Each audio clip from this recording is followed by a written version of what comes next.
নমস্কাৰ মৰমৰ ছাত্ৰ ছাত্ৰীসকল, আজি আমি আলোচনা কৰিম ক্লাছ 10ৰ ছ'চিয়েল ছায়েন্সৰ হিষ্টৰীৰ chapter number 5 all question and answer. ছাত্ৰ ছাত্ৰীসকল, তোমালোকে ভিডিঅ'টো চাই থাকা। ইয়াত তোমালোকৰ ক্লাছ 10ৰ ছ'চিয়েল ছায়েন্সৰ সকলো চেপ্টাৰ 5ৰ গোটেইখিনি কুৱেশ্যন এনচাৰ অতি চমু আৰু অতি সহজকৈ লৈ অহা হৈছে। জাষ্ট তোমালোকে ভিডিঅ'টো শেষলৈকে চাই থাকা। আমাৰ পাঠটোৰ নাম কি আছিল?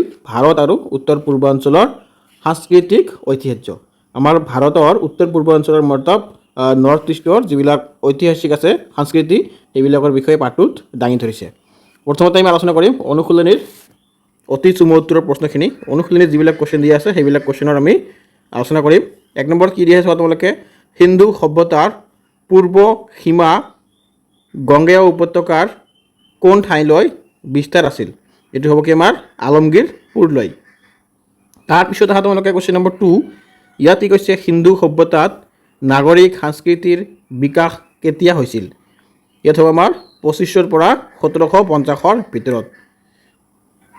তাৰপিছত আহা তোমালোকে 3 নম্বৰ ঋগ্বেদৰ আনুমানিক ৰচনাকাল কিমান? এইটো হ'ব 1500 পৰা 1200 চনলৈ। 8 নম্বৰত কি দিয়া আছে? ভাৰতৰ জাতীয় প্ৰতীকত থকা সত্যমেৱ জয়তে এই বাক্যাংশৰ মূল কোনখন গ্ৰন্থৰ পৰা লোৱা হৈছে? এইটো হ'ব আমাৰ মুকুন্দক উপনিষদ। ছাত্ৰ ছাত্ৰীসকল, তোমালোকৰ কাৰণে এই কুৱেশ্যনটো খুবেই ইম্পৰ্টেণ্ট। মই দগাই দিছোঁ ভালকৈ, আৰু এই 4 নম্বৰ কুৱেশ্যনটো তোমালোকৰ ভেৰি ভেৰি ইম্পৰ্টেণ্ট হয়। এইটো তোমালোকে মুখস্থ কৰি ল'বা। তাৰপিছত আহা তোমালোকে কুৱেশ্যন নম্বৰ 5। ইয়াত কৈছে কি? প্ৰাচীন ভাৰতত ৰচিত ৰাজনীতি বিজ্ঞান বিষয়ক বিখ্যাত গ্ৰন্থখনৰ নাম কি? এইটো হ'ব অৰ্থশাস্ত্ৰ। এইটো খুবেই ইম্পৰ্টেণ্ট কুৱেশ্যন হয়। তাৰপিছত আহা 6 নম্বৰত বৈচিত্ৰ্যৰ মাজত ঐক্য ইউনিটি ইন ডাইভাৰ্চিটি এই বাক্যাংশ কোনখন গ্ৰন্থত জৱাহৰলাল নেহৰুৱে ব্যৱহাৰ কৰিছিল? দ্য ডিছকভাৰী অফ ইণ্ডিয়া এই গ্ৰন্থখনত ইউনিটি ইন ডাইভাৰ্চিটি শব্দটো ব্যৱহাৰ কৰিছিল। 7 নম্বৰত কি দিছে? ভাৰতৰ ভাস্কৰ্য শিল্পকলাত কোনটো শৈলীত গ্ৰীক ৰোমান কলা কৌশলৰ প্ৰভাৱ দেখা যায়? এইটো হ'ব আমাৰ গান্ধাৰ শৈলী। 8 নম্বৰত কি দি আছে চোৱা তোমালোকে? ভাৰতত মুনিৰ নাট্যশাস্ত্ৰ কেতিয়া ৰচনা হৈছিল? এইটো হ'ব আমাৰ খ্ৰীষ্টপূৰ্ব 2য় শতিকাৰ পৰা খ্ৰীষ্টীয় 2য় শতিকাৰলৈকে। 9 নম্বৰত কি দি আছে আমাৰ কুৱেশ্যন? 9 নম্বৰত দি আছে আমাৰ ভাৰতৰ নাট্যশাস্ত্ৰত কিমানটা ৰসৰ উল্লেখ আছে? এইটো হ'ব আমাৰ 8টা ৰসৰ উল্লেখ আছে। 10 নম্বৰ কি দি আছে? হেৰাকা আন্দোলন কি? উত্তৰটো হ'ব জালিয়াঙৰ জনগোষ্ঠীৰ সামাজিক ধৰ্মিক সংস্কাৰৰ আন্দোলন। 11 নম্বৰ কুৱেশ্যনটো আছে আমাৰ নাগালেণ্ডৰ হৰ্ণবিল উৎসৱ কিহৰ নামত উৎসাহিত? এইটো খুবেই important question, very very important বুলি মই কৈছোঁ তোমালোকৰ কুৱেশ্যনটো। হৰ্ণবিল চৰাইৰ নামত। হৰ্ণবিল এটা চৰাই হয়। এই চৰাইটো মানে মানুহৰ নিচিনা প্ৰায় বহুত ইজনে আনজনৰ প্ৰতি বহুত মৰম থাকে। এই হৰ্ণবিল চৰাইটো তোমালোকে মোবাইলত চাগে চাইছা হৰ্ণবিল চৰাইটো কেনেকুৱা, কিন্তু ইয়াৰ বিষয়ে তোমালোকে এতিয়ালৈকে চাগে জানি পোৱা নাই। তোমালোকে পাৰিলে এবাৰ এই হৰ্ণবিল চৰাইৰ বিষয়ে জানি ল'বা, মোবাইলৰ পৰা জানি ল'বা। বহুত ধুনীয়াকৈ দিয়া আছে ইয়াৰ বিষয়ে। 12 নম্বৰত কি দিয়া আছে? চাপৰ কোট কোন ৰাজ্যৰ পৰম্পৰাগত উৎসৱ? এইটো হ'ব চাপৰ কোট। এইটো হ'ব মিজোৰামৰ পৰম্পৰাগত উৎসৱ। 13 নম্বৰ কি দি আছে? মিজো শব্দৰ অৰ্থ কি? মিজো শব্দৰ অৰ্থ হ'ল পাহাৰৰ মানুহ। 14 নম্বৰ কি দি আছে? উত্তৰ পূৰ্বাঞ্চলৰ কোন ৰাজ্যত মাতৃতান্ত্ৰিক সমাজৰ ব্যৱস্থা প্ৰচলিত? এইটো হ'ব আমাৰ মেঘালয়। তোমালোকে মাতৃতান্ত্ৰিক সমাজ বুলি বুজি পোৱা যে নাই, মই অলপ থুলমূলকৈ কৈ আছোঁ, তোমালোকে বুজাৰ চেষ্টা কৰিবা। মাতৃতান্ত্ৰিক সমাজ বুলি ক'লে আমি যেনেকুৱা দেউতাকৰ সকলোবিলাক সম্পত্তি কোনে পায়? ল'ৰাই পায় ন আমাৰ ইফালে অসমত। ঠিক তেনেকুৱা মেঘালয়ত কি হয়? একচুৱেলি মাতৃৰ যিবিলাক সম্পত্তি থাকে, দেউতাকৰ একো সম্পত্তি নাথাকে, গোটেইখিনি সম্পত্তি মাতৃৰ নামত যায়, আৰু সেই মাতৃৰ সম্পত্তিখিনি আকৌ তেওঁৰ ছোৱালীবিলাকৰ নামত যায়। ঠিক তেনেকৈ আৰু আমাৰ ইফালে যেনেকুৱা ল'ৰাই ছোৱালীক বিয়া পাতি লৈ আহে, ঠিক মেঘালয়ত কি হয়? এইটো ওলোটা হয়। মেঘালয়ত ছোৱালীয়ে ল'ৰাক বিয়া কৰি তেওঁলোকৰ ঘৰত লৈ আহে। সেইটোৱে হ'ল মাতৃতান্ত্ৰিক সমাজ ব্যৱস্থাৰ প্ৰচলন। এইটো এতিয়া কমি আহিছে লাহে লাহে, কিন্তু আগতে এইটো বহুত প্ৰচলন আছিল মেঘালয়ত। যদি তোমালোকৰ কাৰোবাৰ মেঘালয়ৰ বন্ধু আছে, তেওঁলোকক সুধি চাবা সেই বস্তুটো, তেতিয়াহ'লে আৰু তোমালোকে ভালকৈ ক্লিয়াৰ হৈ যাবা। মণিপুৰী নৃত্য কি মূল বিষয়বস্তুৰ ওপৰত আধাৰিত? ইয়াৰ উত্তৰটো হ'ব আমাৰ শ্ৰীকৃষ্ণ আৰু ৰাধাৰ বাসলীলাৰ ওপৰত। তাৰপিছত আহা তোমালোকে 16 নম্বৰ কুৱেশ্যন, অসমৰ প্ৰাচীন নাম কি? এইটো তোমালোকে সকলোৱে গম পোৱা, অসমৰ প্ৰাচীন নাম আমাৰ প্ৰাগজ্যোতিষপুৰ, আমি সকলোৱে জানো। 70 নম্বৰ কি কৈছে, বৰমূলীয়া শব্দৰ পৰা অসম নামটোৰ উৎপত্তি হোৱা বুলি অনুমান কৰা হয়। ইয়াৰ উত্তৰটো হ'ব কি, হাছাম নামৰ বৰমূলীয়া শব্দৰ পৰা অসম নামটোৰ উৎপত্তি হোৱা বুলি অনুমান কৰা হয়। 18 নম্বৰ কি কৈছে কুৱেশ্যন নম্বৰ, চাৰ্যাপদ মানে কি? এইটো হ'ব, চাৰ্যাপদ হ'ল বৌদ্ধ ধৰ্মৰ সহজান পন্থীসকলৰ দ্বাৰা ৰচিত আৰু চাৰ্য গীত নামেৰে জনাজাত গীত তথা পদ্য এক সংকলন, যিবোৰক অসমীয়া ভাষা সাহিত্যৰ আদিম চেনেকী বা নিদৰ্শন বুলি গণ্য কৰা হয়। তাৰপিছত তোমালোকে আহা 19 নম্বৰত, চাৰ্যাপদ কেতিয়া ৰচিত হৈছিল? ইয়াৰ উত্তৰটো হ'ব, চৰ্যাপদসমূহ প্ৰায় 10ম শতিকাৰ পৰা দ্বাদশ শতিকাত ভিতৰত ৰচিত হৈছিল। তাৰপিছত তোমালোকে আহা কুৱেশ্যন নম্বৰ 20, ইয়াত কৈছে কি, মাধৱ কন্দলীয়ে কাৰ পৃষ্ঠপোষকতা লাভ কৰি সপ্তকাণ্ড ৰামায়ণ অনুবাদ কৰিছিল? ইয়াৰ উত্তৰটো হ'ব, কাছাৰী ৰজা মহামাণিকৰ পৃষ্ঠপোষকতা লাভ কৰি মাধৱ কন্দলীয়ে সপ্তকাণ্ড ৰামায়ণ অনুবাদ কৰিছিল। 21 নম্বৰ কি কৈছে, অসমৰ গদ্য সাহিত্যৰ সূচনা কোনে কৰিছে? মহাপুৰুষ ভট্টদেৱ অসমৰ গদ্য সাহিত্যৰ সূচনা কৰিছিল। 22 নম্বৰ কি দিয়া আছে, জিকিৰ আৰু জাৰি কোনে ৰচনা কৰিছিল? জিকিৰ আৰু জাৰি আমাৰ শাহ মিলন ৰচনা কৰিছিল। তেওঁৰ আজান ফকীৰ হ'ল তেওঁৰ নাম, আৰু তেওঁৰ ভাল নামটো আছিল শাহ মিলন। তাৰপিছত তোমালোকে আহা 23 নম্বৰত, এইটো হ'ব কি, আজান পীৰ কোন? এইটো তোমালোকে আজান পীৰক সকলোৱে চিনি পোৱা, ক্লাছ 9ৰ পৰাই তাক চিনি পোৱা। আজান পীৰ আছিল সপ্তদশ শতিকাত ইৰাকৰ পৰা অসমলৈ অহা এজন ইছলাম ধৰ্ম প্ৰচাৰক, চুফী সন্ত আৰু সুগায়ক। তেওঁ জিকিৰ আৰু জাৰি গীতসমূহৰ ৰচক আছিল। 24 নম্বৰ কি কৈছে, আজান পীৰ কেতিয়া অসমলৈ আহিছিল? আজান পীৰ সপ্তদশ শতিকাত অসমলৈ আহিছিল।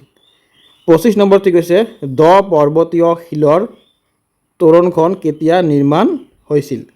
তেজপুৰৰ দ পৰ্বতীয় শিলৰ তোৰণখন খ্ৰীষ্টীয় 6ষ্ঠ শতিকাত নিৰ্মিত হৈছিল। তাৰপিছত আহা তোমালোকে 26 নম্বৰ কি কৈছে,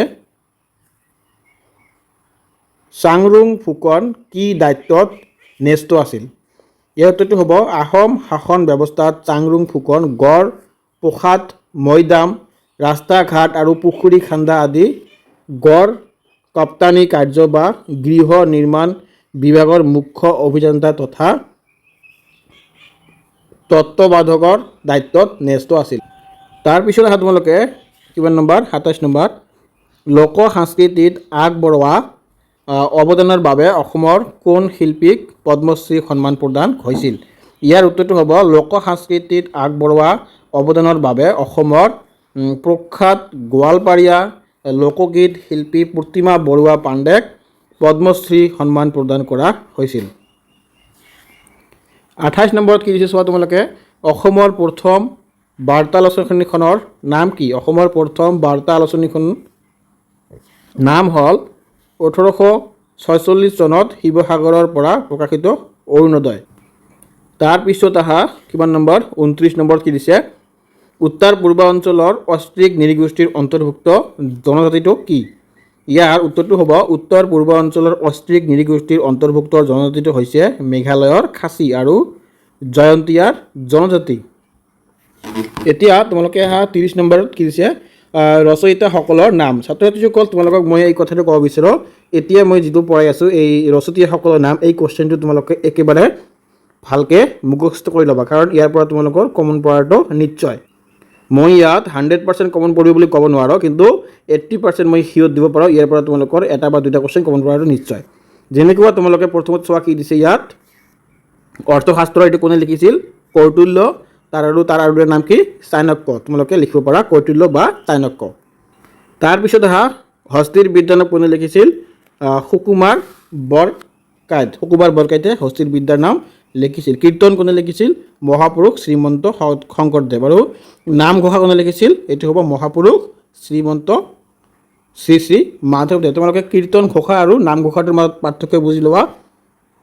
এই নাম শব্দটো তোমালোকে এবাৰ উচ্চাৰণ কৰা, অন্তে নয়কাৰ না আৰু ম থাকিব। যিহেতু এইটো নাম যেতিয়া ম উচ্চাৰণ হ'ল তোমালোকে ভাবে এইটো মাধৱদেৱ লিখিছে। আৰু কীৰ্তন ঘোষাত যিটো তোমালোকৰ চাবা এইটো ম চ একো নাই, সেইটো হ'ব আমাৰ শংকৰদেৱ লিখিছে বুলি মনত ৰাখি লোৱা বস্তুটো। তাৰপিছত আহা চোৰ ধৰা পিম্পৰা গুচোৱা, মহাপুৰুষ শ্ৰী শ্ৰী মাধৱদেৱে লিখিছিল। কলিয় দমন এইটো লিখিছিল মহাপুৰুষ শ্ৰীমন্ত শংকৰদেৱ। ৰাম বিজয় কোনে লিখিছিল? মহাপুৰুষ শ্ৰীমন্ত মাধৱদেৱ। কথাগীত লিখিছিল ভট্টদেৱ। ৰাজ তৰংগিনী লিখিছিল কলহন। আৰু ভাৰত দৰ্পণ কোনে লিখিছিল? অচিনাকি লেখক পণ্ডিত। প্ৰাচীন নৃত্য নাট্যশাস্ত্ৰ বিষয়ক পুথি। তাৰপিছত আমি এতিয়া আলোচনা কৰিম চমু উত্তৰৰ প্ৰশ্নখিনি। ছাত্ৰ ছাত্ৰীসকল, এই চমু উত্তৰৰ প্ৰশ্নখিনি আলোচনা কৰাৰ আগত মই তোমালোকক ক'ব বিচাৰোঁ, যদি তোমালোকে এতিয়ালৈকে চেনেলটো ছাবস্ক্ৰাইব কৰি ৰখা নাই, চেনেলটো ছাবস্ক্ৰাইব কৰি ৰাখা আৰু পাৰিলে লাইক কমেণ্ট শ্বেয়াৰ কৰিবা। কাৰণ তোমালোকে কমেণ্ট কৰিলে আমি আৰু ভালকৈ ভিডিঅ' বনোৱাৰ কাৰণে আমাৰ মনত বহুত উৎসাহ জাগে। তোমালোকৰ এটা এটা কমেণ্ট বহুত ইম্পৰ্টেণ্ট হয়, সেইকাৰণে পাৰিলে তোমালোকে কমেণ্টখিনি কৰি দিবা। 1 নম্বৰত অহা চমু উত্তৰৰ প্ৰশ্নৰ খ্ৰীষ্টীয় 6ষ্ঠ শতিকাৰ পিছত ভাৰতলৈ অহা দুটা বিদেশী জাতিৰ নাম লিখা। এইটো তোমালোকৰ বিদেশী জাতি কি হ'ব? আৰৱৰসকল বা তুৰ্কী আফগানসকল আৰু মোগলসকল বা ব্ৰিটিছসকল। তাৰপিছত অহা 2 নম্বৰত সিন্ধু উপত্যকাত আৱিষ্কৃত হোৱা ধৰ্মীয় উদ্দেশ্যত ব্যৱহাৰ হোৱা দুটা মূৰ্তিৰ নাম। এইটো হ'ব কি আমাৰ মৃত দেৱীৰ মূৰ্তি আৰু এটা হ'ব কি পশুপতি শিৱৰ মূৰ্তি। 3 নম্বৰত কি দি আছে? অষ্ট্ৰিকসকলে ভাৰতীয় সংস্কৃতিলৈ আগবঢ়োৱা দুটা অৱদান উল্লেখ কৰা। ইয়াৰ উত্তৰটো হ'ব অষ্ট্ৰিকসকলে ভাৰতীয় সংস্কৃতিলৈ আগবঢ়োৱা দুটা অৱদান, যেনেকৈ এটা হ'ব কৃষি কাৰ্য আৰু এটা কি হ'ব আমাৰ ধৰ্মীয় বিশ্বাস। তোমালোকে এইখিনি যদি অলপ ডাঙৰ মাৰ্ক আহে, মানে 3 মাৰ্কৰ ভিতৰত আহিলে তোমালোকে এলাইন লিখি দিবা। ইয়াৰ পৰা এলাইন আৰু ইয়াৰ পৰা 1 লাইনমান লিখি দিবা। আৰু 2 মাৰ্কছত আহে জাষ্ট তোমালোকে নামকেইটা লিখি দিবা, হৈ যাব। 4 নম্বৰ কি কৈছে? ভাৰতীয় সংস্কৃতিৰ বৰ্ণিলতা সৃষ্টিৰ ক্ষেত্ৰত ভৌগোলিক পৰিস্থিতিয়ে কিদৰে ভূমিকা গ্ৰহণ কৰে? ইয়াৰ উত্তৰটো হ'ব ভাৰতবৰ্ষ এখন বিশাল আৰু বৈচিত্ৰ্যময় দেশ। ইয়াৰ ভূ প্ৰকৃতি, জলবায়ু, পাহাৰ, পৰ্বত, নদী আৰু মৰুভূমিৰ পাৰ্থক্যই ভিন্ন অঞ্চলত বেলেগ বেলেগ জীৱন ধাৰণৰ পদ্ধতি, খাদ্যাভ্যাস, সাজ পোছাক আৰু উৎসৱ পাৰ্বণৰ জন্ম দিছে। উত্তৰৰ হিমালয় অঞ্চলৰ পৰা আৰম্ভ কৰি দক্ষিণৰ সাগৰীয় উপকূলীয় অঞ্চললৈকে থকা ভৌগোলিক ভিন্নতা বিভিন্ন জনজাতি আৰু নৃগোষ্ঠীক নিজা নিজা সংস্কৃতি গঢ়ি তোলাত সহায় কৰিছে। এই সকলোবোৰ আঞ্চলিক কৃষ্টি সংস্কৃতিৰ মিলনৰ ফলতেই সামগ্ৰিকভাৱে ভাৰতীয় সংস্কৃতিত এক সুন্দৰ বৰ্ণলতা আৰু ঐক্যৰ মাজত বৈচিত্ৰ্যৰ সৃষ্টি হৈছে। তাৰপিছত তোমালোকে অহা কুৱেশ্যন নম্বৰ 5, বেদৰ 4খন সংহিতাৰ নাম লিখা। ঋগ্বেদ, যজুৰ্বেদ, সামবেদ আৰু অথৰ্ববেদ।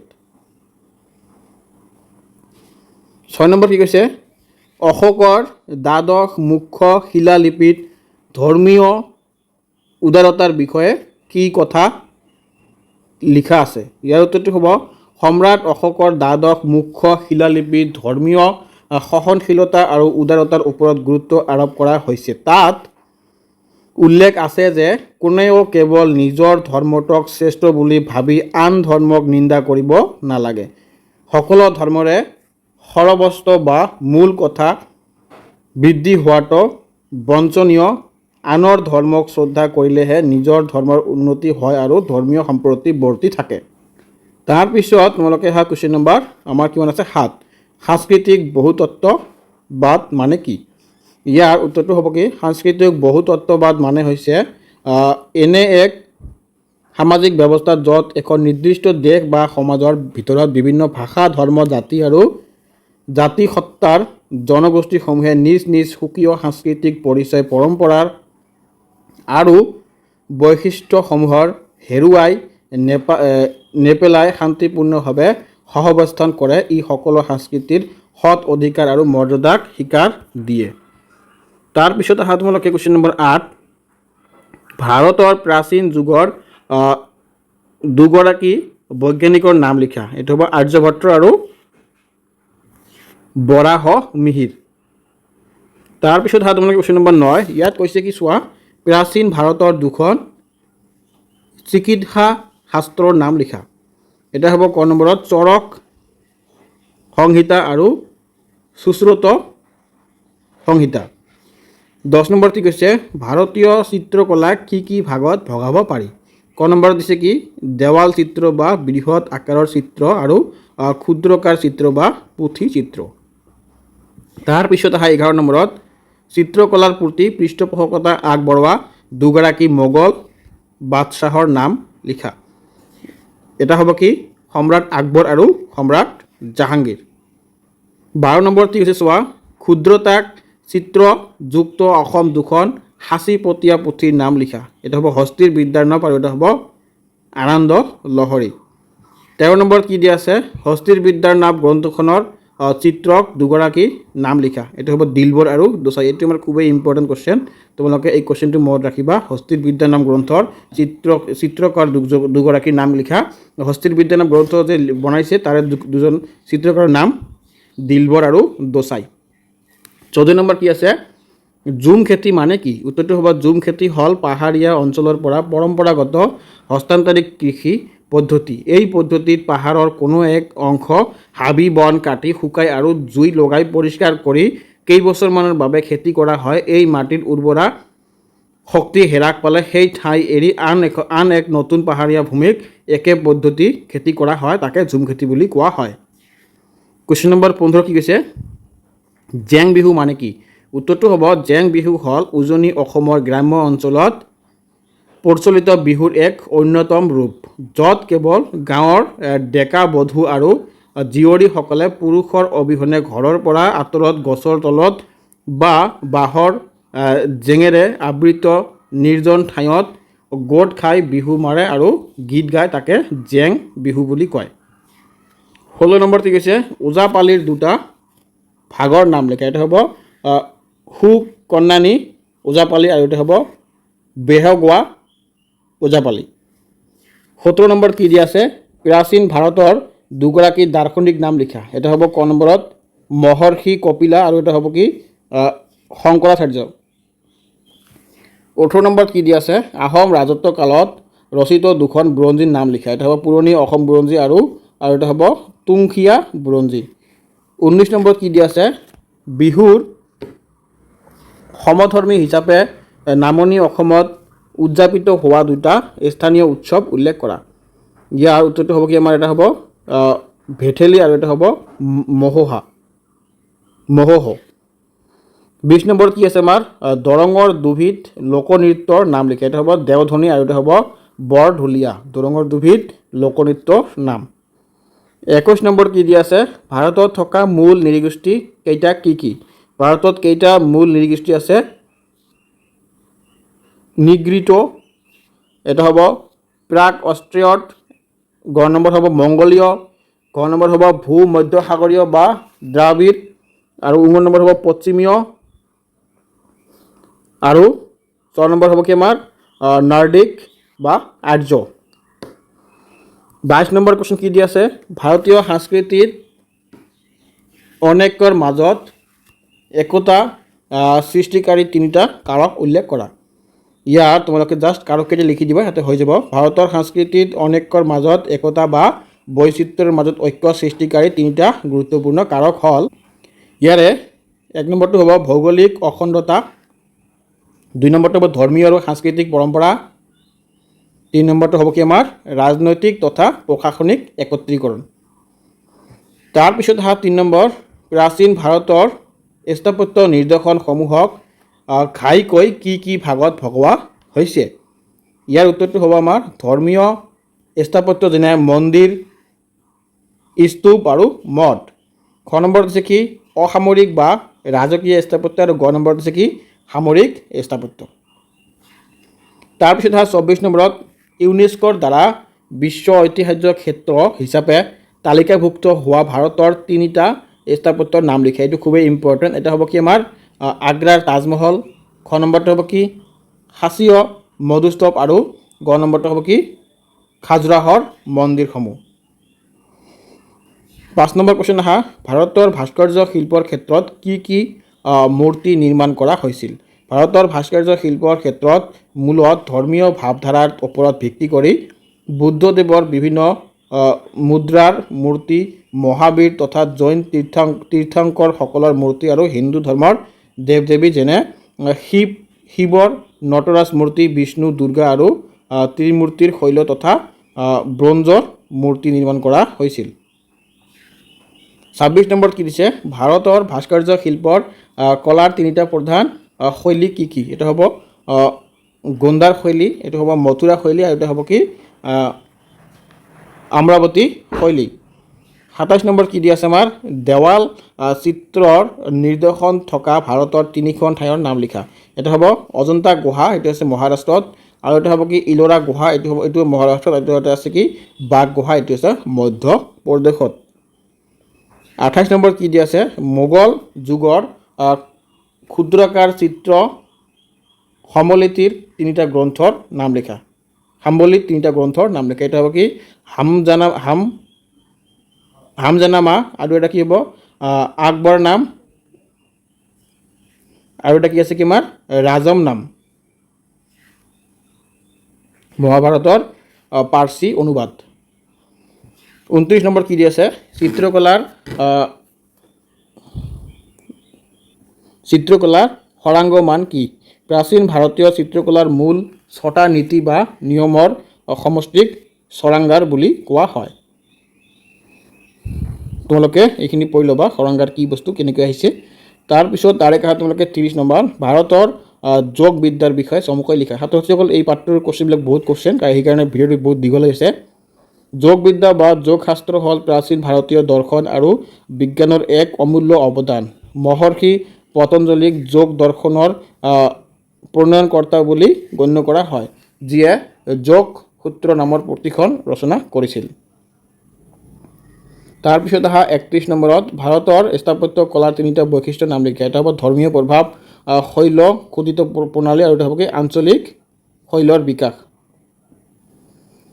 32 নম্বৰ কি দি আছে বঙালী বিহুৰ 7 দিনক কি নামেৰে জনা যায় এইটো হ'ব গৰু বিহু মানুহ বিহু গোসাই বিহু তাঁতৰ বিহু নাঙলৰ বিহু জীয়ৰী বা চেনেকী বিহু আৰু চেৰা বিহু 33 নম্বৰ কি দি আছে কামৰূপী লোকগীত আৰু গোৱালপাৰীয় লোকগীতৰ মূল বিষয়বস্তু কি এটা হ'ব কামৰূপী লোকগীতৰ মূল বিষয়বস্তু এই গীতসমূহ সাধাৰণতে আধ্যাত্মিক ভাৱাদৰ্শ শ্ৰীকৃষ্ণ লীলা মহাত্মাৰ নামৰ জীৱনৰ ক্ষণভংগুৰতা আৰু সামাজিক জীৱনৰ বিভিন্ন সৰল অনুভূতিৰ ওপৰত আধাৰিত আৰু এটা কি গোৱালপাৰীয়া লোকগীতসমূহৰ মূল বিষয়বস্তু এই গীতসমূহ ঘাই বিষয়বস্তু হ'ল প্ৰেম বিৰহ গাভৰু বা মহুতৰ জীৱনৰ মৰ্ম বেদনা হাতী ধৰা কাৰ্য আৰু প্ৰাকৃতিৰ সৈতে মানুহৰ নিবিড় সম্পৰ্ক তাৰপিছত আহা 34 নম্বৰত অসমৰ প্ৰাচীন নাম কামৰূপ আৰু প্ৰাগজ্যোতিষপুৰ উল্লেখ থকা তিনিখন গ্ৰন্থৰ নাম এইটো খুবেই ইম্পৰ্টেণ্ট কোৱেশ্যন এটা হ'ব আমাৰ মহাভাৰত এটা হ'ব কালিকা পুৰাণ আৰু এটা হ'ব কি ইউগিনী তন্ত্ৰ এই তিনিটা বুৰঞ্জীত আমাৰ অসমৰ প্ৰাকৃতিক নাম অসমৰ প্ৰাচীন নাম যেনেকৈ প্ৰাগজ্যোতিষপুৰ কামৰূপ এই নাম দুটা এই তিনিখন গ্ৰন্থত উল্লেখ আছে তাৰপিছত আহা 1 নম্বৰ কি কৈছে আকৌ ভাৰতৰ সাংস্কৃতিক বহুতত্ববাদ উৎপত্তি আৰু বিকাশৰ বিষয়ে চমুকৈ লিখা ভাৰতৰ সাংস্কৃতিক বহুতত্ববাদ ইতিহাস অতি প্ৰাচীন ইয়াৰ উৎপত্তি আৰু বিকাশ সুদীৰ্ঘ অসমৰ ঐতিহাসিক প্ৰক্ৰিয়াৰ মাজেৰে ঘটিছে যেনেকুৱা নৃগোষ্ঠীয় আগমন আৰু এটা হ'ব কি ধৰ্মীয় উদাৰতা আৰু সাংস্কৃতিক বিনিময় তাৰপিছত আহা 2 নম্বৰত ভাৰতৰ প্ৰাচীন যুগত ৰচিত সংস্কৃত সাহিত্যৰাজিৰ ভাৰতীয় সভ্যতা সংস্কৃতিৰ নিহিত হৈ আছে বুলি ক'লে সম্ভৱ অতি ৰঞ্জিত কৰা নহ'ব বাক্যশাৰীৰ ভাৱাৰ্থ আলোচনা কৰা ইয়াত তোমালোকে চোৱা কি দিছে উত্তৰ কি দিছে এই উক্তিটো অত্যন্ত তাৎপৰ্যপূৰ্ণ কাৰণ প্ৰাচীন ভাৰতৰ সংস্কৃত সাহিত্যৰ কেৱল এটা ধৰ্ম বা জাতিক প্ৰতিনিধিত্ব কৰা নাছিল যেনেকুৱা বেদ আৰু উপনিষদ মহাকাব্য বিজ্ঞান আৰু সাহিত্য তাৰপিছত আহা 3 নম্বৰ কি কৈছে ভাৰতৰ ধৰ্মীয় ঐতিহাসিক বিষয়ে লিখা ভাৰতবৰ্ষ হৈছে পৃথিৱীৰ কেইবাটাও প্ৰধান ধৰ্মীয় জন্মভূমি আৰু ধৰ্মীয় উদাৰতাৰ এক অন্যতম উদাহৰণ। ইয়াত তোমালোকে চাবা ধৰ্মৰ উৎপত্তি। হিন্দু সভ্যতাৰ সময়ৰে পৰা ভাৰতত ধৰ্মীয় ভাৱধাৰাৰ প্ৰচলন দেখা যায়। পৰৱৰ্তী সময়ত বৈদিক ধৰ্মৰ পৰা সনাতন ধৰ্মৰ বিকাশ ঘটে। তাৰপিছত আহা তোমালোকে বৈদেশিক ধৰ্ম আৰু সমন্বয়বাদী আন্দোলন। 4 নম্বৰত আহা উত্তৰ পূৰ্বাঞ্চলৰ এক উমৈহতীয়া সুকীয়া পৰিচয় কেনেকৈ সৃষ্টি হৈছে। উত্তৰটো হ'ব ভৌগোলিক